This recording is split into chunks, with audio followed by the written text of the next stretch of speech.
오늘 우리에게 주신 하나님의 말씀은 신약성경 누가복음 15장 20절에서 24절까지 말씀입니다. 이에 일어나서 아버지께로 돌아가니라. 아직도 거리가 먼데 아버지가 그를 보고 측은히 여겨 달려가 목을 안고 입을 맞추니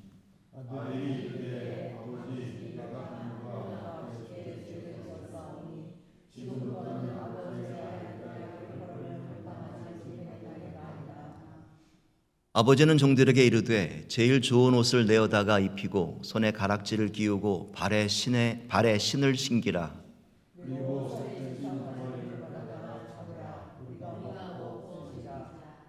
이 내 아들은 죽었다가 다시 살아났으며 내가 잃었다가 다시 얻었노라 하니 그들이 즐거워하더라. 아멘. 오늘은 파더스 데이입니다. 오늘만큼은 우리 교회 모든 아버지들과 또 이 땅에 있는 모든 아버지들이 넉넉하신 또 크신 사랑의 하나님의 위로와 격려를 얻는 낙이 되기를 간절히 축원합니다. 그런 의미로 옆에 계신 분들과 함께 인사 나누겠습니다. 우리 아버지 나이는 해피 파더스 데이라고 인사하시죠.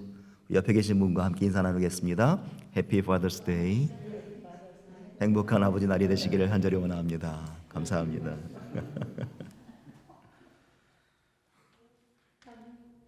지난주에 소개된 한 통계를 보니까 미국인들이 오늘 이 파더스 데이보다 마더스 데이를 더 축하하는 그런 경향이 있다. 그런 기사를 보게 되었어요. 일단 이 어머니 날과 아버지 날은 자녀들이 드리는 선물의 종류가 달라요. 어머니 날은 꽃바구니를, 그 다음에 보석을, 럭셔리 스킨케어 세트를 선물합니다. 근데 아버지들에게는요, 첫째 1위가 그릴 도구 세트예요. 그리고 2위는 셔츠, 3위는 음악을 들을 수 있는 이어버드입니다. 그리고 마지막에도 기프트 카드는 엄마는 $50, 아버지는 $36입니다. 아버지들로서는 참 억울하다라는 그런 생각이 들어요. 저도 두 아들을 둔 아버지입니다만 오늘 한마디 인사 들었습니다. 아빠, 해피 파더스 데이. 제 아내한테도 얘기를 했더니 제 아내가 하는 말이 내가 당신의 아빠는 아니잖아 그러더라고요. 또한 이런 기록도 있어요. 인슈어닷컴이라는 보험회사에서 참 재미있는 계산을 했습니다. 아버지가 가정 안에서 감당하는 역할들을 노동 가치로 계산을 해서 환산하면 돈으로 얼마가 되느냐라는 거죠. 미국의 아버지들이 집에서 하는 일들을 보니까 정말 많습니다. 여름에는 잔디를 깎고, 가을에는 낙엽을 쓸고, 겨울에는 눈을 치워야 합니다. 집안에서 인터넷이 고장나면 그것을 고치는 IT 업무를 담당해야 하고요. 아이들의 숙제를 도와주는 교육가가 되기도 했다가 가정의 모든 일정들을 도와주는 비서, 드라이버가 되어야 했습니다. 이런 일들을 다 따져봤더니 한 집안에서 대략 17가지의 직업을 가진 아버지라는 것입니다.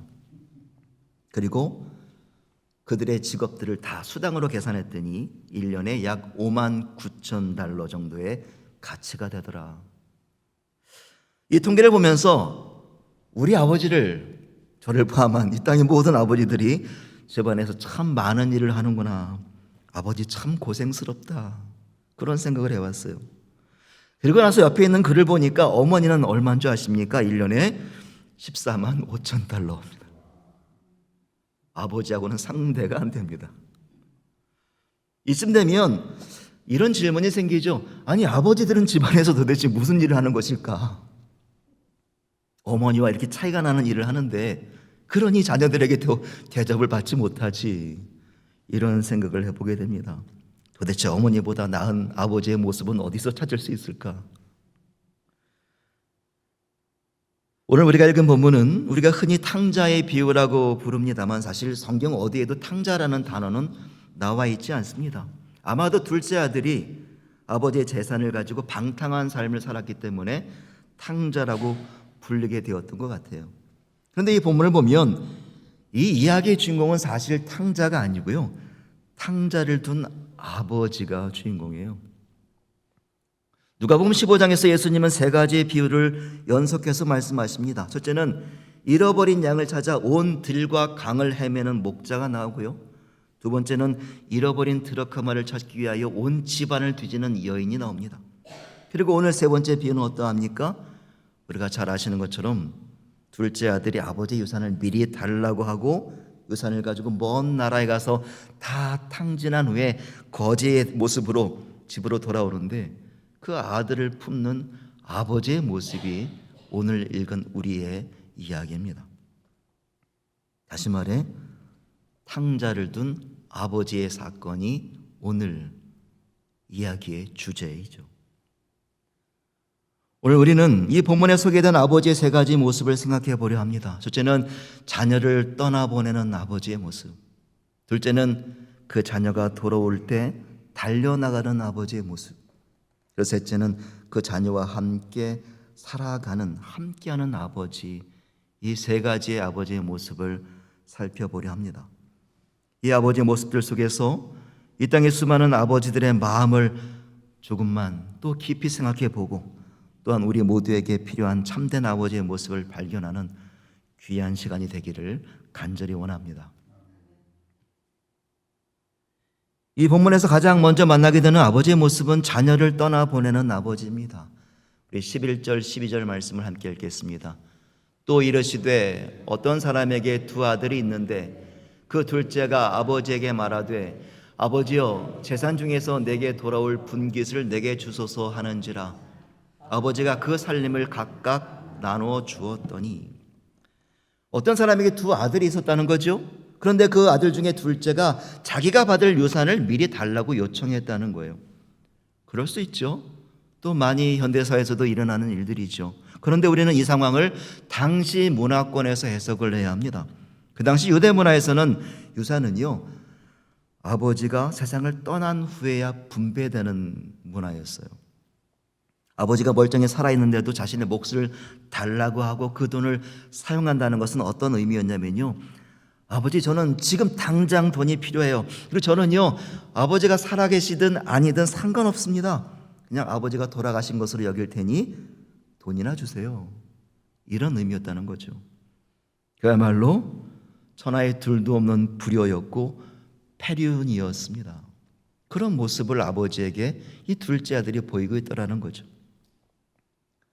그런데 이 본문에 나타나는 아버지는 어떻게 하십니까? 그 전 재산을 다 나눠줍니다. 둘째뿐만 아니라 첫째에게까지 각각 나누어 주었더니 둘 다에게 나누어 줘요. 그리고 둘째 아들은 그 재산을 가지고 먼 나라로 떠나버리고 맙니다. 근데 참 이상한 것은 이 떠나는 아들을 아버지가 붙잡질 않아요. 아들의 말이 옳았기 때문일까요? 아니면 정당해서였을까요? 아마 그렇지는 않았을 거예요. 아마도 아버지는 아들의 선택을 존중하지 않았을까요? 그 아들이 세상 속에서 스스로 배우고 성장하도록 내어주었던 모습은 아니었을까요? 생각해보면 세상의 모든 아버지들은 이런 일들을 다 경험합니다. 아이가 처음 유치원에 가던 날, 운전면허를 따고 차를 몰고 나가던 날, 대학에 진학하여 집을 떠나던 날, 그리고 결혼하여 새로운 가정을 이루던 날, 아버지는 자녀를 키우면서 그 자녀의 수도 없는 자녀의 떠나보냄을 경험합니다. 그리고 그 자녀들이 어떻게 살아가게 되고 어떤 일들을 겪게 될지를 참 많이 너무나 잘 알기도 합니다.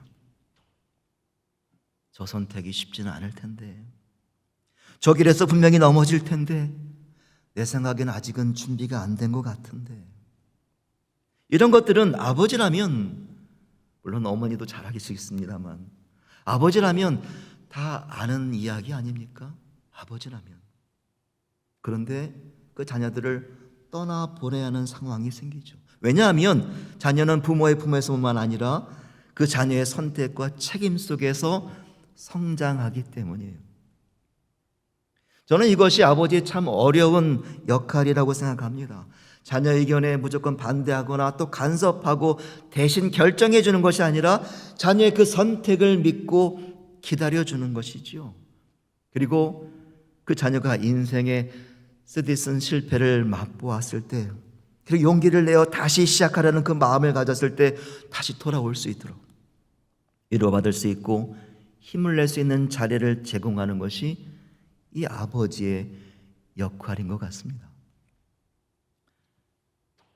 아동심리학자 존 볼비 박사는 부모를 안전기지라고 표현합니다. 부모가 자녀들의 안전기지가 되어야 한다. 아이가 부모의 손을 놓고 멀리 뛰어갈 수 있는 이유는 자신의 뒤를 돌아볼 때 언제든 내가 돌아갈 수 있는 곳이 있다라고 믿기 때문이라는 거예요. 언제든지. 넘어져도 돌아갈 곳이 있고 실패해도 돌아갈 곳이 있으며 울어도 돌아갈 곳이 있다는 확신이 그 아이를 성장하게 만든다는 것입니다.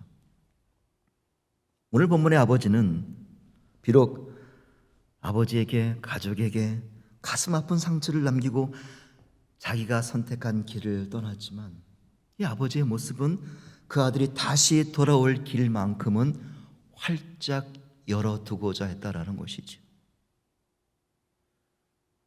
혹시 이 자리에 계신 분들 가운데서도 그런 아버지를 두신 분들이 계실 거라 생각합니다. 내가 실수했을 때에도, 내가 넘어졌을 때에도, 내가 기대에 미치지 못했을 때에도 얘야, 언제든지 힘들거나 어려우면, 넘어지면 괜찮아. 다시 돌아와. 다시 시작하자. 또 반대로 그런 아버지를 경험하지 못한 분들도 계실 수도 있을 거예요. 그래서 더 많이 외로웠고, 더 많이 방황했고, 더 많이 상처가 있으실 수도 있으리라 생각합니다.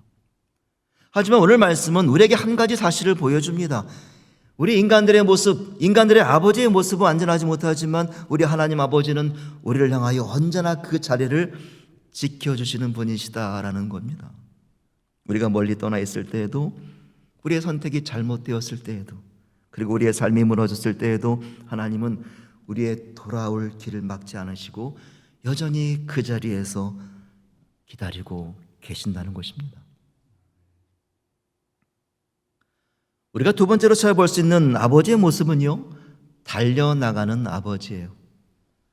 이 둘째 아들은요, 결국 아버지의 집을 떠나요. 그리고 가지고 간 전 재산을 탕진합니다. 그리고 돼지 치는 일을 하게 되면서 그 돼지가 먹는 쥐엄나무 열매를 가지고 배를 채워야 하는 너무나도 비참한 삶을 살아가게 되죠.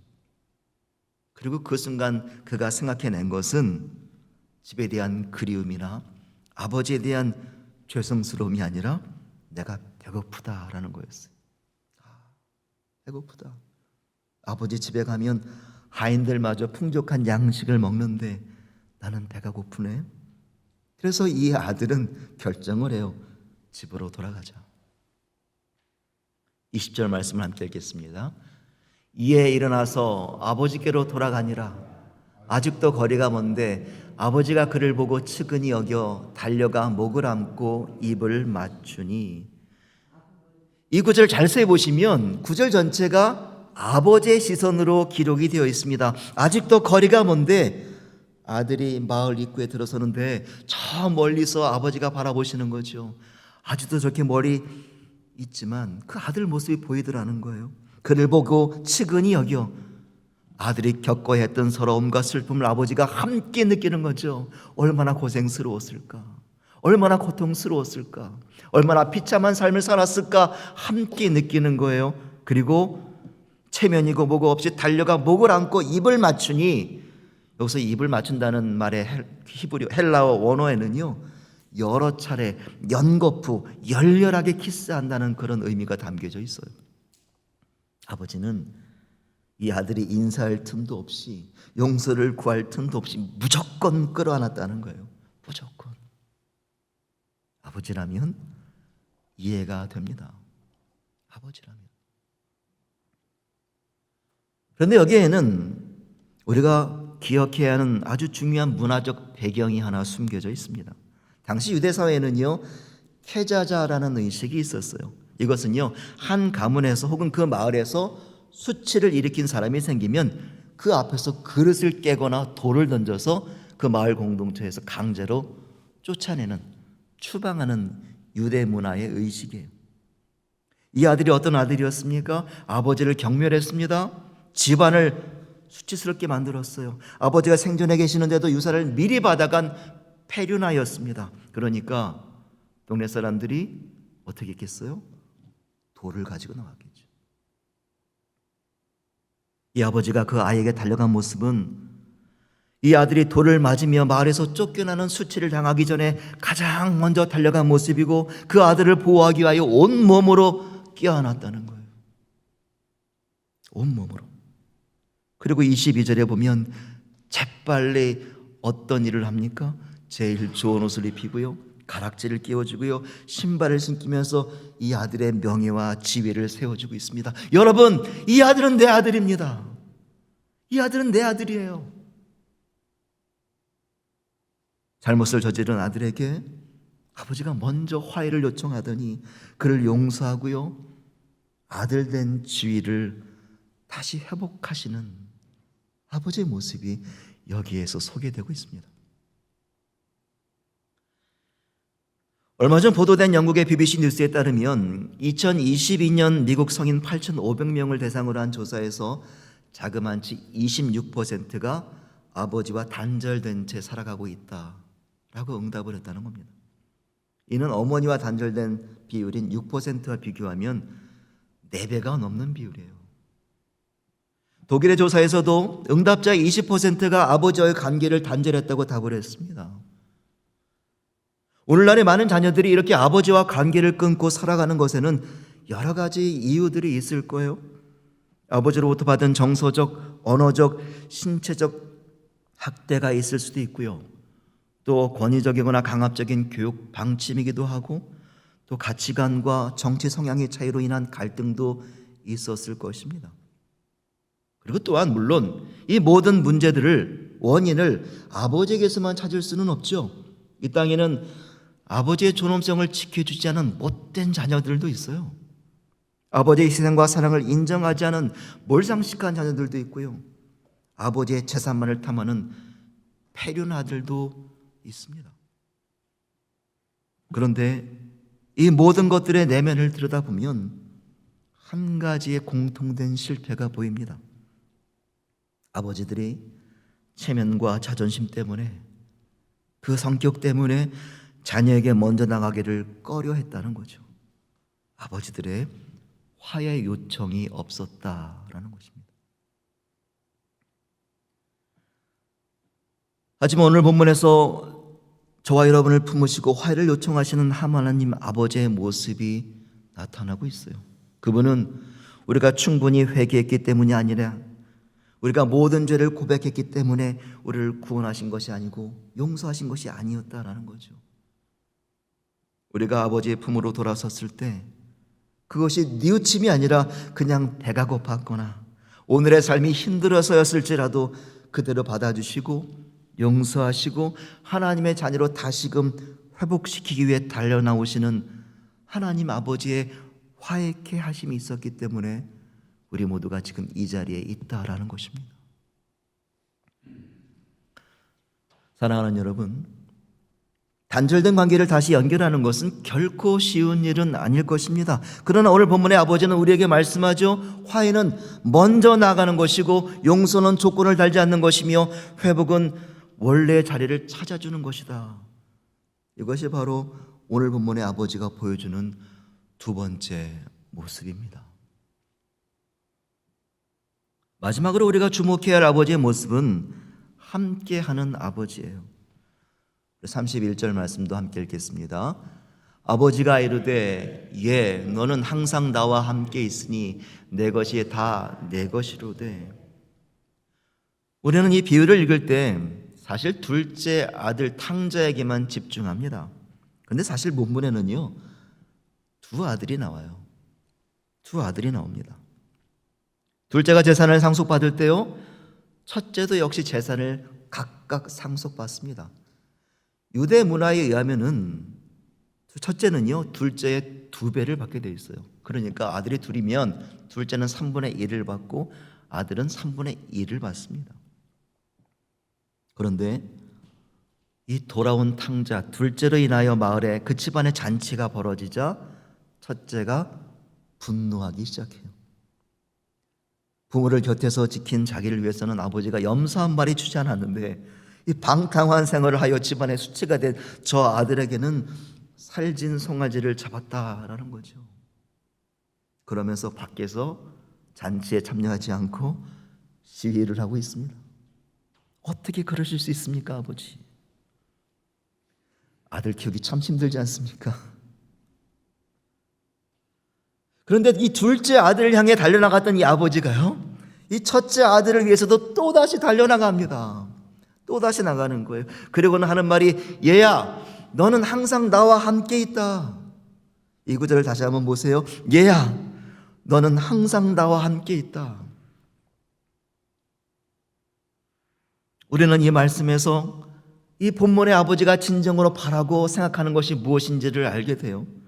그저 둘째가 돌아오는 것만이 기쁜 것이 아니라 사랑하는 자녀들과 같은 자리에서 함께 있는 것, 그 자체가 이 아버지에게는요, 큰 기쁨이고 즐거움이라는 거죠. 생각해 보면 세상의 아버지들도 마찬가지인 것 같아요. 자녀가 좋은 대학에 가는 것도 좋고, 좋은 직장을 얻는 것도 좋고, 성공하는 것도 참 행복합니다. 좋습니다. 그런데 제가 만나본 많은 아버지들의 공통적인 대답은 자녀의 성공도 좋지만 더 소중한 것이 있는데, 명절에 가족이 함께 모여 식사하는 것. 자녀의 성공보다 더 기쁜 것은 가끔이라도 걸려오는 전화 한 통, 별일 없어도 얼굴 한번 보는 것, 이런 것들이라는 것입니다. 그래서 가족이 한자리에 모여 웃고 떠들던 시간을 많이들 그리워합니다. 왜냐하면 아버지의 행복은 함께하는 것이거든요. 함께하는 것. 하지만 현실의 아버지들의 자리는 참 어렵죠. 그렇지 못합니다. 붙잡아야 할 때가 있고 놓아주어야 할 때가 있어요. 훈계해야 할 때가 있고 기다려줘야 할 때가 있습니다. 용서해야 할 때가 있고 눈물을 삼켜야 할 때가 있습니다. 그것이 아버지의 자리죠. 그래서 가족이 모여서 함께 있다는 것은 생각보다 쉬운 일은 아닌 것 같습니다. 히브리서 11장에 보면 믿음의 위인들이 약 16명 정도가 소개가 되고 있어요. 놀라운 믿음으로 이 땅을 살아간 자들의 모습이죠. 그런데 그 믿음의 위인들이라고 소개하는 그들의 삶을 몇몇이 세밀하게 들여다보면 그들 역시도 가정 안에서 벌어지는 수많은 아픔들을 겪었던 것을 알게 돼요. 인류의 조상 아담은 첫째 아들 가인이 둘째 아들 아벨을 죽이고 광야로 떠나버립니다. 인류 최초의 가족 분열, 가족 해체 현상이 여기서 등장합니다. 믿음의 조상 아브라함은 둘째 부인 하갈과 그의 아들 이스마엘을 집 밖으로 내쫓아야 하는 슬픔이 있었어요. 이삭은 쌍둥이 아들 에서와 야곱이 평생에 걸쳐 싸우는 모습을 지켜봅니다. 야곱은요, 자신의 아들들이 막내 아들 요셉을 노예로 팔아버리는 그런 광경을 목격해요. 또한 다윗은 반역을 일으킨 아들 압살롬을 피해서 도망하는 비극을 겪습니다. 이런 성경의 이야기를 통해서 우리는 무엇을 배울 수 있습니까? 어떤 교훈을 얻어야 하죠? 아들은 절대 낳지 말아라. 딸이 최고다. 아들을 낳으면 버스를 타지만 딸을 낳으면 비행기 탄다. 그런 건가요? 우리가 이 성경의 위인들의 모습 속에서 믿음을 지키는 이 가정들의 모습을 통해서 우리가 알 수 있는 것은 그들도 우리와 똑같이 부족했다라는 거예요. 똑같이 연약했고 똑같이 실수했지만 하나님이 그들과 함께 하셨다라는 것입니다. 자녀를 붙잡지 못했던 순간에도, 자녀를 이해하지 못했던 순간에도, 가정이 흔들리던 순간에도 하나님은 그들을 버리지 않으셨다. 이 말씀이에요. 저는 이것이 오늘 파더스 데이를 맞이한 모든 아버지들에게 주시는 하나님의 위로하심이라 생각합니다. 오늘 이곳에 계신 모든 아버지 여러분, 얼마나 고통스러운 하루하루를 외롭게 살아오셨습니까? 또한 자녀를 키우면서 수없이 고민했고 때로는 잘한 일보다 못한 일이 더 많이 기억나실 것입니다. 조금 더 안아줄 걸, 조금 더 기다려줄 걸, 조금 더 사랑한다고 말해줄 걸, 그런 후회가 있으시리라 생각합니다. 그러나 오늘 본문은 우리에게 이렇게 말씀하고 있어요. 완벽한 아버지가 있어서 가정이 유지되는 것이 아니라 부족한, 실패했던, 연약한 우리와 함께 하시는 하나님 아버지가 우리 가정에 계시기 때문에 우리 가정에도 소망이 있다는 것입니다. 믿으십니까? 어떤 글에 보니까 사람이 나이가 들면서 아버지를 바라보는 생각이 조금씩 달라진다 그래요. 4살에는 우리 아빠든 뭐든지 할 수 있어 라고 생각한답니다. 7살에는 우리 아빠는 아는 것이 정말 많아 라고 생각하고요. 그런데 12살이 되면 아빠가 모든 것을 아는 것은 아닌 것 같아. 14살에는 우리 아빠는 너무 구식이야.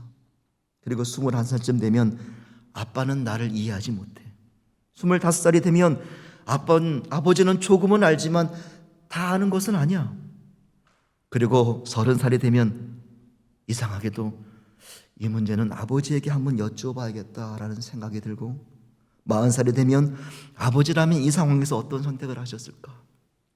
그리고 50살이 되면 아마도 아버지는 이 모든 상황을 알고 계셨던 것 같아. 그것을 깨닫게 되고 60살이 되면 한 번이라도 좋으니 아버지와 한 번 더 이야기했으면 좋겠다. 자기도 모르게 이렇게 말한다는 거예요. 여러분은 어떠셨습니까? 우리도 어쩌면 아버지를 이해하지 못할 때가 많았고 아버지 또한 우리를 이해하지 못할 때가 많았던 것 같습니다. 우리는 아버지의 마음을 몰라드릴 때가 많았고 아버지 또한 우리에게 상처를 주실 때도 있었던 것 같습니다. 그러나 그 모든 부족함 속에서도, 그 모든 아쉬움 속에서도 아버지는 여전히 우리의 아버지셨고 우리 또한 우리 자녀들에게 그런 아버지로 살아가고 있다는 거죠. 그리고 우리가 믿고 바라고 소망하는 것은 우리가 다 이루지 못했던, 부족했던 사랑과 관심, 다 표현하지 못했던 마음과 은혜는 우리 하나님께서 우리 모두의 아버지가 되어주셔서 친히 채워주시고 완성해 주신다는 것입니다. 떠나보내시면서도 기다려주시고 달려오시면서도 껴안으시고 끝까지 함께 하시기를 기뻐하시는 그 놀라우신 아버지의 사랑과 은혜가 오늘 예배하는 저와 여러분의 가정에 또 자녀들의 삶 가운데 영원토록 충만하시기를 간절히 축원합니다.